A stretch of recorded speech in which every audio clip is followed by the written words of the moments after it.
Bonjour à tous et bienvenue dans un nouvel épisode de Tomato Talks. Je suis Cindy Kawak et aujourd'hui on va encore et encore parler d'un sujet qui me fascine, le leadership. Donc en fait, avant de commencer, en guise d'introduction, j'aimerais bien dire, c'est quoi l'importance d'un leadership? Dis-nous une chose, c'est qu'une entreprise ne peut pas être une entreprise cadrée et structurée sans un leadership. Il ne peut pas non plus y avoir d'excellents services sans un excellent leadership. Et de ce leadership en découle un impact sur toute la culture d'entreprise, en fait. C'est-à-dire que vous devez absolument avoir une culture d'entreprise qui, favorise, l'autonomie, qui favorise, les plans de croissance, qui favorise la valorisation et quand je dis valorisation, je ne parle pas simplement de dire à un employé: «Ah super, bravo, tu as bien coupé les échalotes aujourd'hui».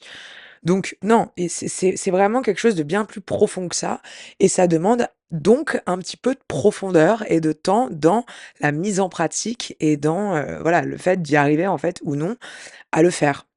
Et pour ça, rappelez-vous d'une chose qui est quand même un grand principe de leader et peut-être que effectivement les restaurateurs aujourd'hui ont tellement la tête dans le guidon qu'ils n'arrivent plus à lire des livres et pourtant tous ces grands principes clés-là se trouvent bel et bien dans les bouquins en fait, hein. Il n'y a pas besoin de payer très cher pour aller chercher pour aller apprendre de tout ça, des meilleurs et des plus grands en fait, tout simplement.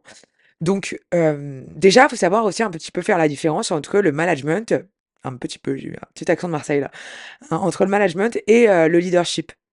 C'est-à-dire que le leadership, c'est vraiment l'état d'esprit, c'est vraiment le charisme, et toute la stature dont vous allez amener à l'entreprise versus le management, en fait, qui le management est un acte, en fait, de est un acte, c'est un verbe, on va dire. C'est vraiment c'est le fait de faire, c'est de mettre en action tout ce leadership justement, de manager des équipes, de manager une entreprise.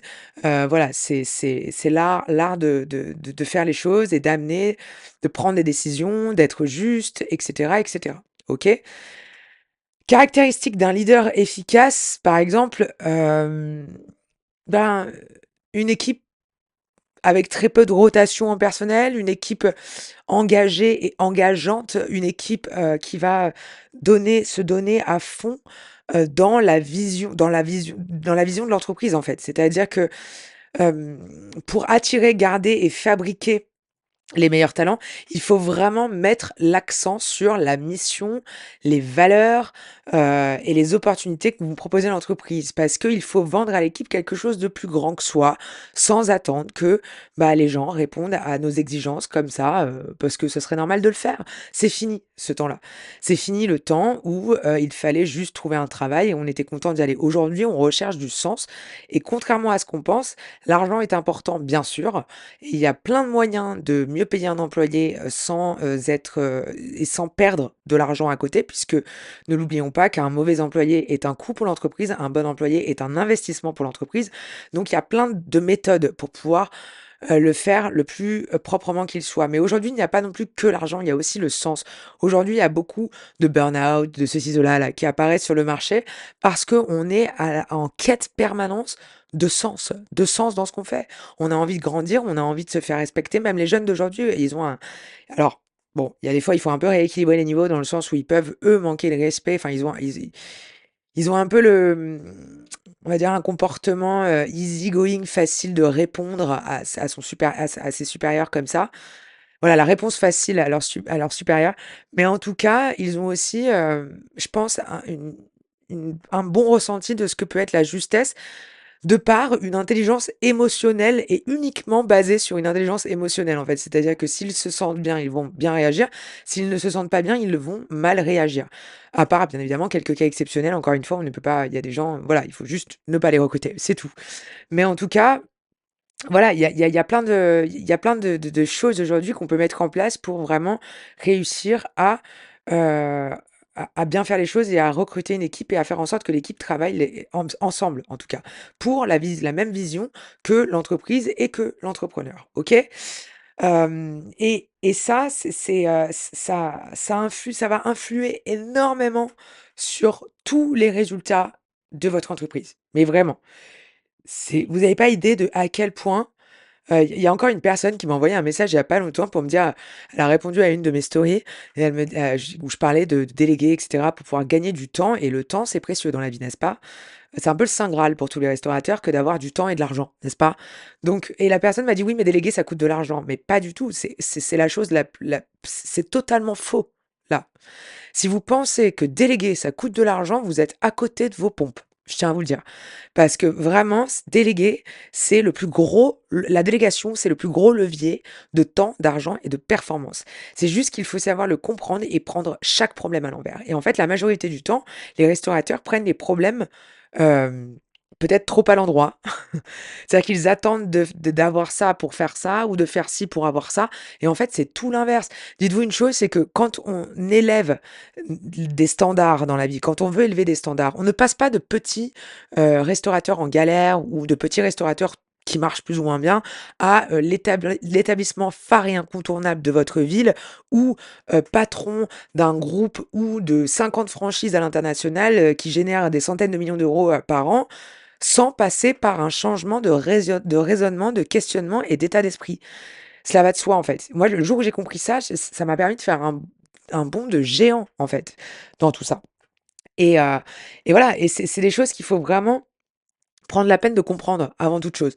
C'est-à-dire que moi, il y a des fois, il y a des gens, ils arrivent, ils prennent mes accompagnements, ils me disent: «Non, mais allez, c'est bon, moi je veux commencer par ci ou par ça». Je dis: «Non, non, non, on va commencer par une chose. La première, c'est l'état d'esprit. Parce que si vous n'avez pas l'état d'esprit adéquat, et ben, vous n'allez pas réussir à bâtir quelque chose, digne des plus grands, tout simplement. Pas parce que pour bâtir quelque chose digne des plus grands, il faut se mettre dans la tête des plus grands et il faut comprendre comment ça fonctionne. Pourquoi certaines personnes arrivent à créer de l'argent et à générer, des millions d'euros et pourquoi d'autres, restent et stagnent à, un SMIC ou à des galères toute leur vie. Il y a vraiment c'est qu'une histoire de perception, hein. Ça commence par là et de travail, bien évidemment et d'efforts mis au bon endroit et c'est juste qu'en fait, il faut mettre les efforts au bon endroit et ça paraît être une montagne au démarrage, alors qu'en fait, c'est pas plus dur que de vivre une vie qui nous plaît pas toute sa vie, je vous assure. Donc vraiment, c'est très important ce que je dis. J'ai presque envie de marquer un temps de pause, de silence pour que vous puissiez un peu intégrer tout ce que je raconte, OK? Donc c'est voilà, voilà, il faut mettre tout ça en place et il faut rester à fond sur cet état d'esprit-là, sur ces valeurs-là. Et après, bien évidemment, pour en revenir au sujet principal, parce que j'ai tendance à faire des parenthèses énormes, c'était donc le leadership, le management. C'est le management, enfin, il va y avoir vous allez devoir motiver, vous allez devoir engager les équipes, vous allez devoir gérer des conflits, vous allez devoir être juste, vous allez devoir, en tant que leader, innover, être dans la créativité en permanence, encourager l'innovation aussi ou la créativité auprès de vos employés. Vous allez devoir mettre en place des systèmes de formation et de développement, mettre en place des systèmes de feedback et d'évaluation. Vous allez devoir prendre de plein fouet tous les défis spécifiques à la restauration, comme la saisonnalité, comme le turnover qui est élevé, en tout cas dans le métier aujourd'hui. Mais si vous faites les choses bien, vous, dans votre établissement, vous n'allez pas comprendre ce que ça veut dire. Vous ne saurez même pas ce que ça veut dire. Faites les choses bien dès le début ou rectifiez le tir si vous êtes, si vous n'êtes pas au début. Mais je vous assure que c'est possible d'avoir un turnover qui n'est pas si élevé que ça. J'ai réduit des turnovers dans des pays où le turnover était un fléau. Moi aussi, j'ai cru pendant des années que c'était impossible et finalement, bah, c'est possible. Il faut juste faire les choses, encore une fois, dans le bon ordre et de la bonne façon et prendre la peine, le temps et l'énergie, et donc prendre soin de sa santé parce que pour pouvoir, aller, réussir à faire tout ça, il faut aussi avoir, des épaules solides, un mental solide, des reins solides et tutti quanti, j'ai envie de dire. OK? Donc voilà, si je veux parler de cas réussis, j'en parle assez régulièrement dans les réseaux, mais moi, ma plus grande fierté, c'était au Vietnam. Au Cameroun, récemment, où je suis allée pour une cliente où voilà, où elle pensait que c'était impossible et bah, au final, en l'espace de quelques semaines et ben, on a pu démontrer que c'était possible en, remettant un peu les gens dans une grande vision qu'on pouvait avancer ensemble. Et d'ailleurs, bizarrement, c'est dans la cuisine que ça a produit beaucoup plus de magie avant même la salle. C'est assez fou et bien évidemment, là, ce qu'on est en train de faire pour que ça puisse perdurer, c'est aussi enlever tous les points noirs de l'équipe, même les plus performants. C'est-à-dire que ça, il faut vraiment ça fait peur de se dire: «Merde, putain, je vais devoir trouver quelqu'un d'aussi compétent». Oui, mais si cette personne qui est compétente est un est un fou la merde, désolé de dire ça comme ça, et ben, en fait, ça fout la merde, donc c'est bien le cas de le dire, dans toute votre entreprise. Et ça, vous n'avez pas idée des catastrophes financières que ça peut, amener par la suite, OK? J'en ai tout un tas, mais d'études de cas. J'ai même mon ancien associé là qui m'a raconté une histoire il y a pas longtemps encore d'un ami à lui qui était un grand restaurateur, qui avait un restaurant qui marchait, mais vraiment c'est le type de personne qui connaît même les chefs d'État et cetera. Donc voilà, il avait des gens quoi dans son resto, il avait des du beau monde dans son resto. Tout a bien marché pendant des années, sauf il a un souci dans l'histoire, c'est que son restaurant, son entreprise ne tenait que grâce à un seul et unique élément qui était, fragile, c'est le chef cuisinier. Quand je dis qu'il était fragile, c'est qu'il est tombé dans la came et que petit à petit, il a amené le restaurant avec lui et bien évidemment, il n'en n'a pas fallu long à toute la concurrence pour aller, mettre les derniers petits coups de pied, nécessaires pour pouvoir faire tomber directement l'entreprise. Donc surtout, quand je parle du fait que vous devez structurer votre entreprise pour que votre entreprise ne dépende ni de la compétence, ni de l'incompétence de quelqu'un, voilà l'une des bonnes raisons de le faire, en fait. Et d'ailleurs, je pense que je vais essayer de l'inviter. Donc, Koy, si tu m'entends, je t'invite au premier épisode, peut-être version interview de ce podcast pour pouvoir venir raconter cette histoire, en live et avec moi parce que la dernière fois que tu me l'as racontée, je ne la raconterai pas aussi bien que toi et la dernière fois que tu me l'as racontée, c'était, relativement, ça a résonné en tout cas en moi et je pense que ça peut résonner chez beaucoup de personnes et c'est pour ça que ce podcast, que j'ai créé ce podcast, c'est pour pouvoir, impacter et faire, voilà, en sorte que certaines choses résonnent pour pouvoir apporter des améliorations, aux restaurateurs et éventuellement, si j'ose dire, à tous, les acteurs de cette industrie et donc à toute une industrie, pour pouvoir, apporter, voilà, des sources d'amélioration.